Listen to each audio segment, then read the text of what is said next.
Mudukundire tubaramutse tubahe n'ikaze muri kino kiganiro twabateguriye cuno munsi. Psikologe nkuko vyamaniwe abatunganiriza ibiganiro bica kuri runo rubuga rwacu rwa YouTube Peaceful Entertainment and Media, akaba ari nawe anabibashikiriza. Muti mbega psikologe uyu munsi waduteguriye ikiganiro kivuga akuki. Uyu munsi nabateguriye ikiganiro kigaruka ku makuru avugwa muri Afrika y'Epfo, ariko uyu munsi tugomba twifashishe ikinyamakuru cizewe cane. Tugomba tugaruke kuri ino nkuru yanditswe n'ikinyamakuru ca BBC Gahuza miryango. Turaza kuraba ivyo bashoboye kuvuga, hanyuma tugire natwe ico tuciye tugenda atubivugako. Rero bandanya mubana natwe, ukabutari bwagire subscribe, urahawe ikaze mu kugira subscribe kugira ngo wiyunge natwe mu bwami bwa Peaceful Entertainment and Media. Urasabwe no kugira j'aime kugira ngo uzohore uba mu bambere babonye ibiganiro dushishije hano kuri runo rubuga rwacu rwa YouTube. Urasabwe kandi no kuza kugira commentaire. Ushobora kuba uri muri Afrika y'Epfo canke uzi ayandi makuru ariko aravugwa uyu munsi muri Afrika y'Epfo, uze kuyadusangiza muri commentaire kugira ngo abatashoboye kumenya amakuru ariko aravugwa muri ico gihugu ca Afrika y'Epfo nabo bashobore kuyamenya. Uraza no kugira partage kugira ngo bagenzi bawe canke iki kiganiro kize gushikira abantu benshi bashoboka. Reka rero tumira mate gatoya nshenza atuwe turadiskita kuri ino nkuru yanditswe na runo rubuga rwa BBC Gahuza miryango.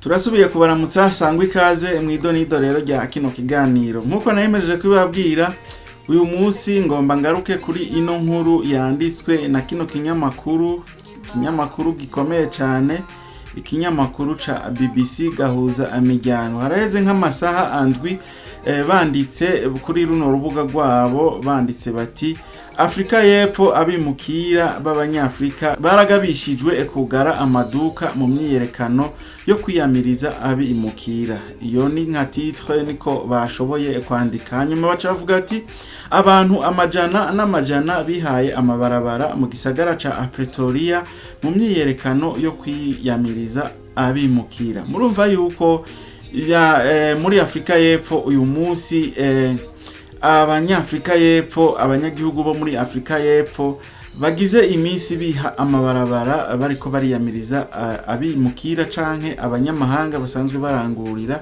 imirimo yabo mu gihugu ca Afrika y'Epfo. Abimukira b'abanyafrika bari mu mugwa mukuru wa Afrika y'Epfo Pretoria bahamagariwe kuba amaso cane mu myiyerekano yo kwiyamiriza abimukira bo mu buryo butemewe n'amategeko, mu gihe hari ubwoba bw'ibitero bishobora gutegwa n'ugwanko ku banyamahanga. Muravyumva yuko abimukira bo muri Afrika y'Epfo canke abanyamahanga bari muri Afrika y'Epfo baragabishijwe bavuga yuko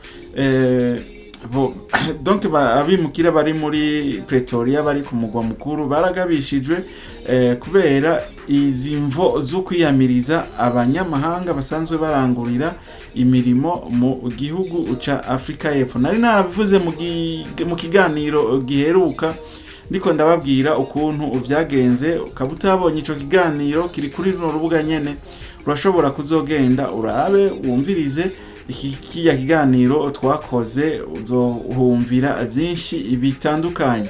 Ubuserukizi bwagana muri Afrika y'Epfo bwahanuye abanyagihugu bayo kugara ubudandaji no kwirinda kugaragara cane, mu gihe umuyobozi w'ishirahamwe ry'abanya Nigeria baba muri Afrika y'Epfo yasavye abanywanyi baryo kuguma mu nzu. Iyindi myiyerekano itegekanijwe ku munsi wa gatatu ngirani kwigenekerezo rya 29 z'ukwezi kwa kane umwaka w'2026 mu gisagara ca Johannesburg. Murazi yuko Johannesburg naho ari umuji ukomeye cyane, umugwa mukuru w'ubudandaji wo muri Afrika y'Epfo. Murumva yuko uyu munsi ku munsi wa gatatu hategekanijwe imyiyerekano ikomeye cyane imyiyerekano iriko yateguwe yuko yobera kuri mu gisagara ca Johannesburg.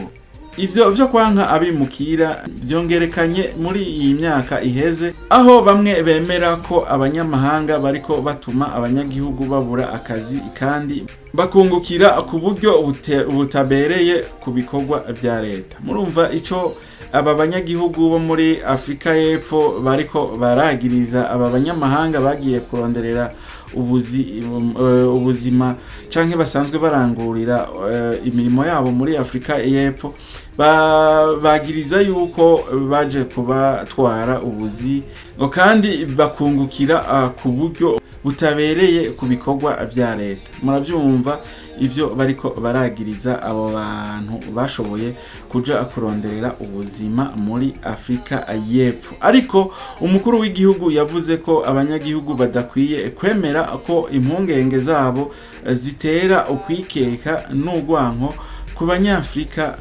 bagenzi bacu. Murumva yuko umukuru w'igihugu agerageza akuza arasukamwo mabisi, agerageza akuza aravuga yuko abanyagihugu badakwiye kwemera ako impungenge zabo zitera ukwikeka n'ugwanko ku banyafrika abagenzi babo. Muravyumva yuko umukuru w'igihugu agerageza akuza arahumuriza, ariko mu gihe umunyagihugu umutoya abanyagihugu baba bamaze kugumuka, akenshi usanga biba biriko birazana iyindi nzira, biba biriko birazana n'izindi nguvu zidasanzwe. Mu kiganiro nakoze narababwiye yuko ibinye usanga biba bifise abantu bari nyuma yavyo, nk'abanyepolitike canke abatavuga rumwe na leta. Ishobora kuba meme ari guverinoma, kubera murazi yuko yashize mu ngiro itegeko ryo kwirukana abanyamahanga basanzwe baba muri Afrika y'Epfo badabifitiye uburenganzira, badafise uruhusha rwo gukorera muri Afrika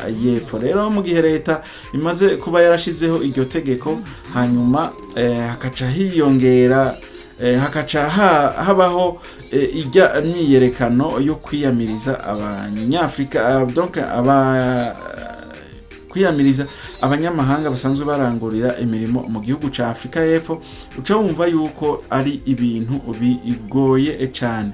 Mu kwiyamiriza ibitero biherutse gukorwa n'abanyamahanga, President Cyril Ramaphosa yakoresheje ijambo ryiwe ryo ku munsi wa mbere wibuka guhimbaza amatora ya mbere ya demokrasi yabaye mu mwaka w'igihumbi kimwe amajana 1994. Ivyo yabivuze mu ijambo yavuze ku munsi wo kwikukira, ku munsi bibuka ubwigenge bwa Afrika y'Epfo. Ariko rero ndakwibutse yuko naho bavuga ngo barikukiye, ntabwo bikukiye 100%, kuko uwo yari yarabakoronije ntibamwirukanye, umuzungu yabakoronije ntibamwirukanye, yagumye ari muri Afrika y'Epfo. Ubunye afise ubwene gihugu bwo muri Afrika y'Epfo, ubunye umuzungu nawe muri guverinoma arafise ico ajejwe muri guverinoma ya Afrika y'Epfo. Ariko rero ngaha urabona yuko bafise uwo munsi witwa ngo n'umunsi w'amatora, ngo n'umunsi wo kwidegemvya, uwo munsi mukuru wahariwe demokrasi muri Afrika y'Epfo. Murazi yuko igihugu ca Afrika y'Epfo arico gihugu carabaye mu bihugu vya nyuma vyaronse intahe yo kwikukira. Vyaronse intahe yo kwikukira bigoranye cyane, ko muri Afrika y'Epfo mu myaka 32 iheze, muca mwumva yuko ari igihugu carakoronijwe cyane. Rero mu masezerano basezeraniye n'uwarondeye intahe yo kwikukira, basezeranye yuko bogabanganya igihugu ca Afrika y'Epfo. Rero ariko bikaca bitangaza ukuntu umunyafrika ariko aratotezwa muri ico gihugu ca Afrika y'Epfo, kandi iki gihugu naco ari igihugu ca bose, ari igihugu kisanzwe kirimwo n'abazungu, ari nabo bari barakoronije South Africa. Ku munsi wa kabiri abantu amajana n'amajana bihaye amabarabara i Pretoria mu myiyerekano yateguwe n'umugwi wa March berekeza ku nyubakwa za Inyo,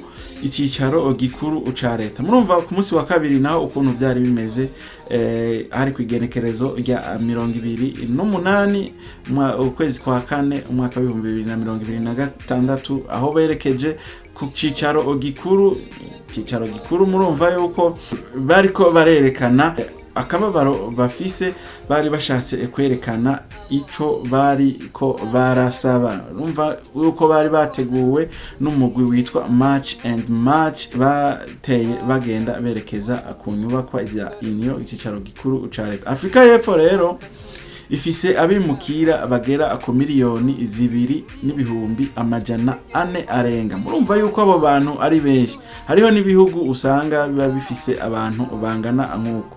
Bari munsi y'ibice 4% 4% y'abanyagihugu bose, nk'uko ibiharuro vya leta bivyerekana.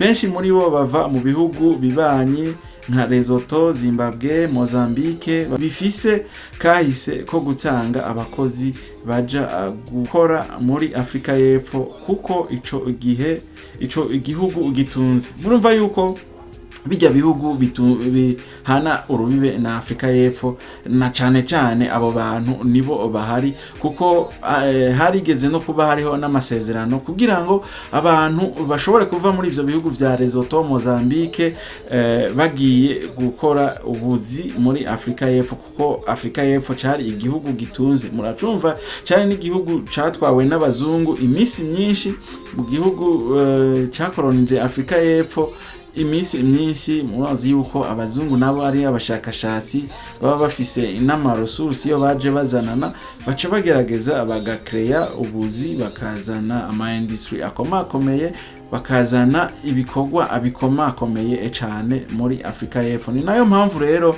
aba basanzwe bahana imbibe benshi baciye bagenda kuronderera ubuzima muri Afrika y'Epfo. Mwibutse ko Lesotho ari agahugu kari muri Afrika y'Epfo, ni igihugu novuga yuko coba kizingatiwe na Afrika y'Epfo muri rusangi, kuko ugiye kuraba naho uraba ku ikarata urabona Lesotho ahantu itumbereye. Abazimbabwe bahana urubibe n'aba Mozambique bagahana urubibe. Murumva yuko vyari vyoroshe kuja kuronderera ubuzima mu gihugu ucoba agiteye imbere. Ariko rero sabo gusa basanzwe bari muri ico gihugu,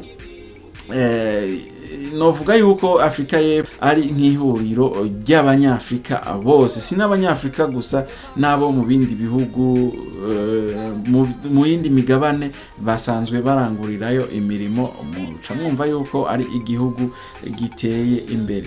Hano rero baciye basubira bavuga bati ivyo kwanka abanyamahanga bimaze igihe kirekire ari ikibazo muri Afrika y'Epfo, kandi rimwe na rimwe bikavyara n'ubukozi bw'ikibi bushobora no guhitana ubuzima bw'abantu. Murumva yuko ivyo vyo kwanka abanyamahanga muri Afrika y'Epfo atari vy'uno munsi, ahubwo novuga ari ingeso imaze imisi myinshi cyane, ariko muri no myaka hoho bikaca bigenda akurushiriza. Muramaze kumva yuko n'abahasiga ubuzima bahasiga ubuzima. Mugiye kuraba nk'ijya myiyerekano ukuntu yagiye igenda, ukuntu bagenda ku maduka y'abanyamahanga bari muri ico gihugu babugaza, babakubita, muca mubona yuko vyari ibintu bimeze nabi. Rero muri Afrika y'Epfo kugeza anuno munsi abanyagihugu bo muri Afrika y'Epfo novuga nti bashavuriye abanyamahanga.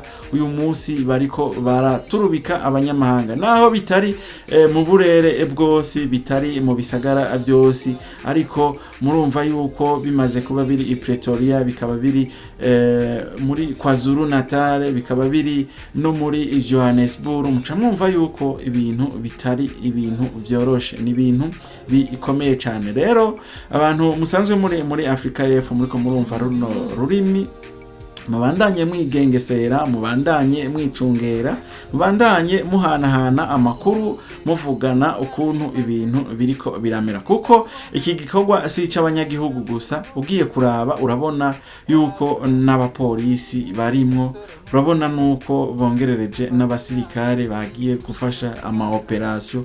Mwarabonye muri cyahiganiro nakora acu bwa mbere ukuntu abasirikare bashoboye kugenda kugira support hari mu gikorwa novuga ko yari nka operation.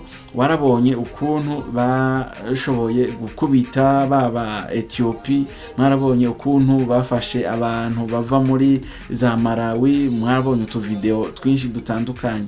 Rero mubandanye mwiyubara, mubandanye mwigengesera, wabishobokeye abanze akinjure gatoya, ko bidashobokeye nawe bivanye n'ubuzima arimwo abandanye acungana nabo banyagihugu basanzwe bo muri Afrika y'Epfo. Rero ndagushimiye wewe washoboye kumviriza kino kiganiro kuva ku ntango kugera hano kigeze. Imana iguhezagire, naho ubutaha. Psychologue nije na nabateguriye kino kiganiro. Imana ibahezagire, twifashishije amakuru ari ku rubuga rwa BBC Gahuza imiryango. Rero naho ubutaha, Imana ibahezagire. Merci beaucoup.